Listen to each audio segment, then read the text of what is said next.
Teachers attention please. తెలంగాణలో ప్రభుత్వ స్కూళ్లలో చదివే ఒక్కో విద్యార్థిపై రాష్ట్ర ప్రభుత్వం ఏటా అక్షరాల 1,08,000 రూపాయలు ఖర్చు చేస్తోంది.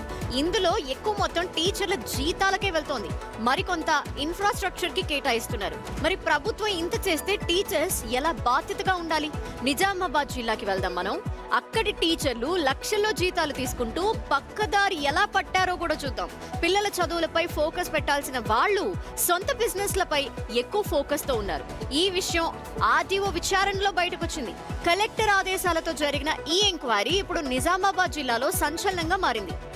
2018-19లో ఆర్టీఓ జరిపిన విచారణలో 29 మంది ఉపాధ్యాయులు సొంత వ్యాపారాలు చేస్తున్నట్టుగా గుర్తించారు. మొత్తం 108 మందిపై విచారణ చేయగా దొరికింది 29 మంది టీచర్లే అంటున్నారు. ఫైనాన్స్, చిట్టీలు, రియల్ ఎస్టేట్, బిల్డర్స్ ఇలా చాలా వ్యాపారాల్లో వాళ్ళు ఉన్నట్టుగా రిపోర్ట్ ఇచ్చారు. బిగ్ టీవీ చేతిలో ఈ ప్రభుత్వ ఉపాధ్యాయుల లిస్ట్ అంతా కూడా ఉంది. ప్రభుత్వం నుంచి లక్షల రూపాయల జీతాలు తీసుకుంటూ సొంత బిజినెస్లపై ఫోకస్ పెట్టడం కరెక్టేనా అన్న ప్రశ్నలు వస్తున్నాయి. విచారణ తర్వాత కొందరిని ట్రాన్స్ఫర్ చేశారు. ఇంకొందరు అదే చోట డ్యూటీల్లో కంటిన్యూ అవుతున్నారు. ఎస్ఆర్ఎస్ హాజరు నమోదు చేసి పాఠశాలలకు వెళ్లటం లేదన్న ఆరోపణలు, sick leave, medical leave, loss of pay పేరుతో వ్యాపారాలపై దృష్టి పెట్టి స్కూళ్లకు వెళ్లకుండా సొంత బిజినెస్లు చేసుకుంటున్నారని ఐడెంటిఫై చేశారు. ప్రైవేట్ స్కూళ్లు, online coaching, real estate, finance వ్యాపారాల్లో ఉన్నారు అంటున్నారు. స్కూళ్లలో తనిఖీలు లేకపోవడంతో ఇలాంటివి జరుగుతున్నాయని కూడా తెలుస్తోంది. ఇలా సొంత బిజినెస్లపై ఫోకస్ పెడుతున్న వారిపై చర్యలు తీసుకోవాలని పేరెంట్స్ డిమాండ్ చేస్తున్నారు. నిజామాబాద్ రాజేష్ దగ్గరికి వెళ్దాం. రాజేష్, ఇది ఇంట్రెస్టింగ్ ఉంది. బేసిక్ ఇంతకుముందు గవర్నమెంట్ హాస్పిటల్లో డాక్టర్లు సొంత హాస్పిటల్స్ పెట్టుకుని లేకపోతే ప్రైవేట్ హాస్పిటల్స్లో పనిచేస్తున్నారు, డ్యూటీకి టైంకి రావట్లేదు అనేది విన్నాం. కానీ ఈ రకంగా టీచర్లు కూడా సైడ్ బిజినెస్ పెడుతున్నారు. పిల్లలకు పాఠాలు చెప్పడం మానేసి, అంటే స్కూల్స్ కి టీచర్స్ లేరు, తక్కువ మంది ఉన్నారు, లేదంటే ఇంకా అసైన్ చేయాలి, ఇక్కడ వరకే మాట్లాడుతున్నాం. కానీ ఉన్న వాళ్ళు ఈ విధంగా సైడ్ బిజినెస్లు చేసుకుంటున్నారని ఎప్పుడు మనం మాట్లాడుకోలేదు. సో రాజేష్, ఏం జరుగుతోంది ఎగ్జాక్ట్గా? నిజామాబాద్ జిల్లాలో ప్రతి ప్రభుత్వ స్కూల్లో పిల్లలు తక్కువ ఉన్నారు, లేకపోతే విద్యార్థులకి చదువు చెప్పే ఉపాధ్యాయులు లేరని చాలా వార్తలు చూసాం. కానీ నిజామాబాద్ లో మాత్రం విచిత్రమైన వాతావరణం ఉంది. ఉపాధ్యాయులు లక్షల రూపాయలు ప్రభుత్వం నుంచి జీతం తీసుకొని ప్రైవేటు కంపెనీలు, ప్రైవేటు సంస్థలు, ప్రైవేటు దందాలు చేస్తున్నారు. ఇటు చిట్టీలు కావచ్చు, ఇటు రియల్ ఎస్టేట్ కావచ్చు, బిల్డర్స్ గా అవతారాలు ఇస్తున్నారు. నిజామాబాద్ జిల్లాలో మొత్తం 108 మందిపై ఎంక్వైరీ కమిటీ వేస్తే ఇందులో ఆర్డీఓ స్పెషల్ గా జిల్లాకు సంబంధించిన ప్రతి మండలానికి సంబంధించిన ఆర్డీఓలు ఎంక్వైరీ చేసి 29 మంది చిట్టా బయటపడింది.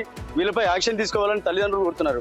విలువైన విద్య అందిస్తామని చెప్పి ఇప్పటివరకు ప్రభుత్వం కోరుతుంటే ఇక్కడ ఉపాధ్యాయులు మాత్రం పని చేయకుండా సొంత దందాలు చేస్తున్నారు. వీరిపై చర్యలు తీసుకోవాలని కోరుతున్నారు. చిన్న చిన్న తప్పులు చేస్తేనే ప్రభుత్వం సస్పెండ్ చేస్తుంది ప్రతి ఉపాధ్యాయులు కావచ్చు. కానీ ఇంత పెద్ద ఎత్తున కుంభకోణం పాల్పడడం, ఇటు ప్రభుత్వం నుంచి లక్షల జీతాలు తీసుకోవడం, ఇటు ప్రైవేట్ దందాలు చేసుకోవడం, వీరిపై కఠినమైన చర్యలు తీసుకుంటే ఇటు నాణ్యమైన విద్య అందుతుందని చెప్పి కూడా ఎంతమంది టీచర్లు మొత్తం 108 మంది మీద ఎంక్వైరీ జరిగింది. ఇంకా ఎంక్వైరీ జరుగుతుంది. ప్రస్తుతం 29 మంది చిట్టా బయటకు వచ్చింది. అటు అధికారులు తీసుకున్న ఆ చిట్టా బయటపడడంతో ఈ లిస్ట్ మనకు వచ్చి ప్రస్తుతం 108 మందిపై ఇప్పటివరకు ఎంక్వైరీ జరుగుతుంది. అశోక్, ఓకే రాజేష్, ఓకే ఇది మళ్ళీ కవర్ చేద్దాం. నెక్స్ట్ బులెటిన్లో మళ్ళీ లైవ్ తీసుకుందాం రాజేష్. దీని ఫాలోఅప్ అప్డేట్ ఆర్డీఓ వెర్షన్ కానీ ఇంకా ఉన్నతాధికారుల వెర్షన్ కానీ ఒకసారి తీసుకోండి. దీన్ని చాలా సీరియస్గా తీసుకెళ్లాల్సిన అవసరం ఉంటుంది. ఇప్పుడు పర్టికులర్గా టీచర్ ఉద్యోగం వచ్చింది. టీచర్ అంటే పిల్లలకు పాఠాలు, భవిష్యత్తు తరాన్ని తీర్చిదిద్దాల్సిన బాధ్యత వాళ్ళ మీద ఉంటే వాళ్ళు అది మానేసి రియల్ ఎస్టేట్ బిజినెస్ ఆ బిజినెస్ చేసుకోవచ్చు కదా చేస్తున్నారంటే చాలా మంది. అంటే సైడ్ బిజినెస్ చేసుకోవడంలో కూడా తప్పలేదు, కానీ వాళ్ళకంటూ ఒక వృత్తి ఉంది, దానికి జీతం తీసుకుంటున్నారు, దానికి న్యాయం చేయాలి. స్టూడెంట్స్ ఎంతమంది వస్తున్నారు స్కూల్స్ కి, వాళ్ళంతా కూడా టీచర్స్ మాకు పాఠాలు నేర్పిస్తారు, మేము కూడా అలాంటి ఉన్నత స్థితికి వెళ్తాము అన్న ఉద్దేశంలో చదువు నేర్చుకోవడానికి వస్తున్నారు. నిన్న ఖమ్మంలో ఒక టీచర్ సోషల్ మీడియాలో రీల్స్ చేస్తుంది, సస్పెండ్ చేశారు. 6 months తర్వాత పోస్టింగ్ లోకి వచ్చింది, అయినా కూడా అవమానిస్తున్నారని రిజైన్ చేసేసి వెళ్ళిపోయింది. కావాలంటే మీరు కూడా రిజైన్ చేసి వెళ్ళిపోండి. ఇంకొకళ్ళు డెడికేటెడ్గా ఉండే టీచర్ బోర్డు మంది ఉద్యోగాల కోసం, డిఎస్సి కోసం వెయిట్ చేస్తున్న వాళ్ళు ఉన్నారు.